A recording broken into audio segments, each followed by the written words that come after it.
Hello everyone, इस video में हम रिसीट एंड पेमेंट रूल्स का part 3 withdrawal from government account पढ़ेंगे। इसके 2 सेक्शंस को कवर करेंगे। ये जो सेक्शंस हैं बहुत छोटे छोटे हैं, तो इसलिए एक ही वीडियो में कवर हो जाएंगे।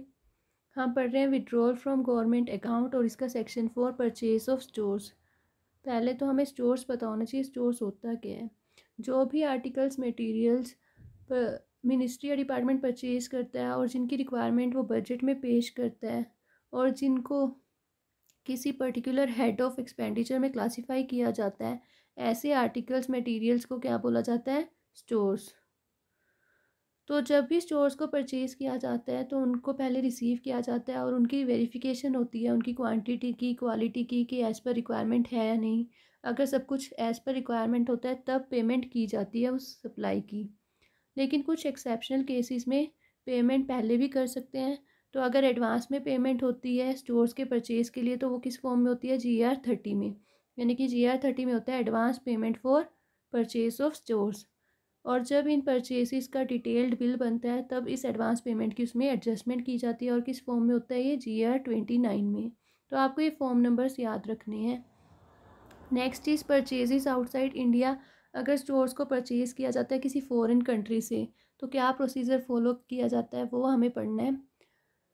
अगर मिनिस्ट्री या डिपार्टमेंट स्टोर्स को परचेज़ करती है किसी फॉरेन कंट्री से, जैसे UK या USA, through Indian supply missions, तब उस परचेज़ की जो पेमेंट है उसकी अरेंजमेंट कौन करेगा? जो इंडिया का हाई कमीशन है लंदन में या फिर जो इंडियन एम्बेसी है वॉशिंगटन में, वो पेमेंट का अरेंजमेंट करते हैं।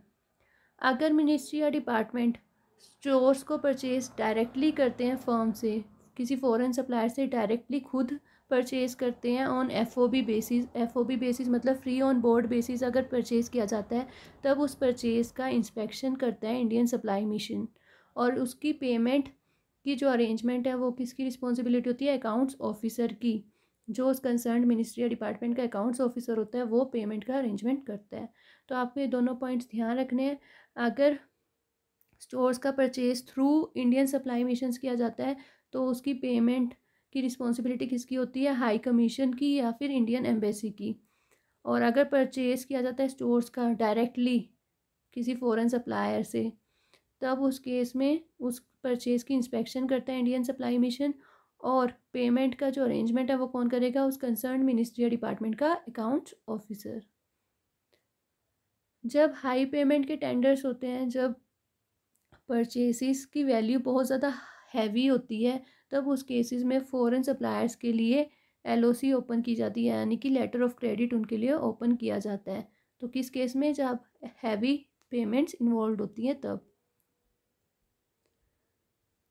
जो इंस्ट्रक्शंस होती हैं रिलेटेड टू कि कैसे फ़ॉरेन सप्लायर्स की पेमेंट करनी है, जब वो फ़ॉरेन एड प्रोग्राम के अंडर कुछ इक्विपमेंट्स या मटेरियल्स सप्लाई करते हैं, तो उनसे रिलेटेड जो भी इंस्ट्रक्शंस है और उन इक्विपमेंट्स या मटेरियल्स की कैसे अकाउंटिंग करनी है उससे रिलेटेड इंस्ट्रक्शंस हैं, वो कौन देता है?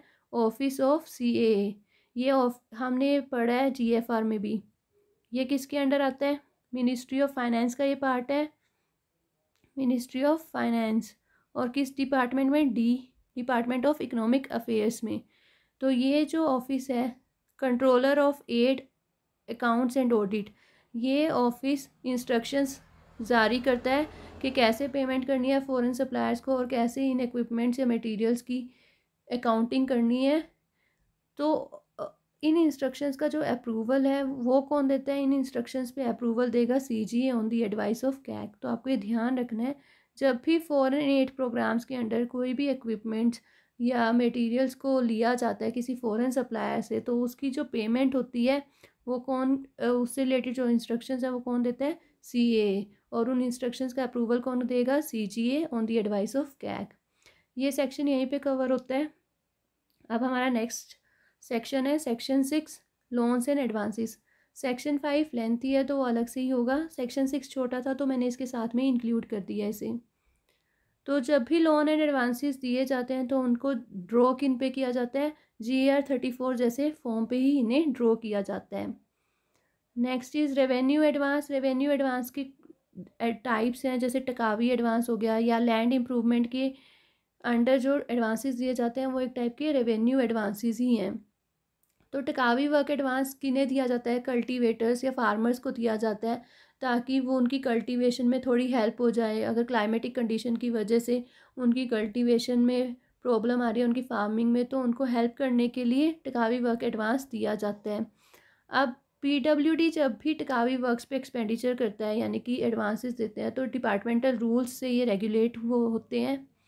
और अगर पीडब्ल्यूडी अपना टिकावी एडवांस जो उसने दिया होता है, टिकावी वर्क्स पे एक्सपेंडिचर होता है, उसे रिकवर करने में असफल रहता है, तब उस एडवांस की रिकवरी कौन करता है? रेवेन्यू डिपार्टमेंट, यानी कि कलेक्टर करता है उस एडवांस की रिकवरी। अगर पीडब्ल्यूडी फेल हो जाता है टिकावी वर्क एडवांस को रिकवर करने में, तो उस रिकवरी को कौन करता है? कलेक्टर, यानी कि रेवेन्यू डिपार्टमेंट। उसी तरीके से जैसे वो अपने लैंड रेवेन्यू के एरियर्स को रिकवर करते हैं, ऐसे ही वो टिकावी वर्क एडवांस को रिकवर करते हैं। तो आपको ये ध्यान रखना है कि कलेक्टर करेगा। अब रेवेन्यू एडवांस का जो एब्स्ट्रैक्ट बिल होता है वो किस फॉर्म में बनता है? GR30 में। ये भी आपको पता होना चाहिए। एब्स्ट्रैक्ट बिल पे एक लिमिट है कि इतनी अमाउंट का ही एब्स्ट्रैक्ट बिल बन सकता है। वो लिमिट कौन प्रिस्क्राइब करता है? HOD, head of the department. Revenue advance की रिकवरी हो रही है कि नहीं ढंग से, उसके लिए PAO, पे एंड अकाउंट्स ऑफिसर को एक plus and minus memorandum maintain करना होता है, ताकि जो डिस्बर्सिंग ऑफिसर है वो अपने अकाउंट्स को रिकंसाइल कर सके और PAO देख सके कि हाँ रिकवरी हो रही है रही एडवांस की। इस मेमोरेंडम में प्रिंसिपल रिकवर्ड को रिकॉर्ड करना बहुत ज़्यादा ज़रूरी होता है, मस्ट होता है ये। लेकिन इंटरेस्ट की अमाउंट को रिकवर करना ज़रूरी नहीं होता, लेकिन प्रिंसिपल रिकवर्ड को नोट करना बहुत ज़रूरी होता है। तो आपको ये पता होना चाहिए प्लस एंड माइनस मेमोरेंडम क्यों बनाया जाता है? एडवांस की रिकवरी को देखने के लिए, उसके ऊपर पूरा रिकॉर्ड करने के लिए कि कब हो रहा है, कैसे हो रहा है या नहीं हो रहा, सारा कुछ उस पर ध्यान रखने के लिए। और कौन बनाता है इसे? PAO, पे एंड अकाउंट्स ऑफिस। अब नेक्स्ट है एडवांसेस टू गवर्नमेंट सर्वेंट्स। ये टॉपिक हम पहले भी कवर कर चुके हैं, लेकिन इसमें एक पॉइंट ऐड ऑन हो रहा था, इसलिए मैं इसको यहाँ पे भी दोबारा से रिपीट कर रही हूँ। दो टाइप के एडवांसेस मिलते हैं गवर्नमेंट सर्वेंट्स को, लॉन्ग टर्म एडवांस या शॉर्ट टर्म एडवांस। जो लॉन्ग टर्म एडवांस होता है वो 60 इंस्टॉलमेंट्स में रिकवरेबल नहीं होता, जैसे हाउस बिल्डिंग एडवांस होता है, मोटर कन्वेंस, ये लॉन्ग टर्म एडवांसेस होते हैं और इन्हें अप्रूवल कौन देता है? PO। अब जो नया पॉइंट ऐड हुआ है वो है ये GAR36। फॉर्म GAR36 में इन एडवांसेस को दिया जाता है, यानी कि लॉन्ग टर्म एडवांस को जब ड्रॉ किया जाता है तो किस फॉर्म में किया जाता है? GAR36 में। ऐसे ही जो शॉर्ट टर्म एडवांस है ये 60 इंस्टॉलमेंट्स में रिकवरेबल होता है, जैसे TA का एडवांस हो गया, LTC एडवांस हो गया, टूर एडवांस, ये सारे शॉर्ट टर्म एडवांसेस हैं। और इन्हें अप्रूव कौन करता है? हेड ऑफ ऑफिस ही कर देता है या DDO। और ये फॉर्म 37 में ड्रॉ किए जाते हैं।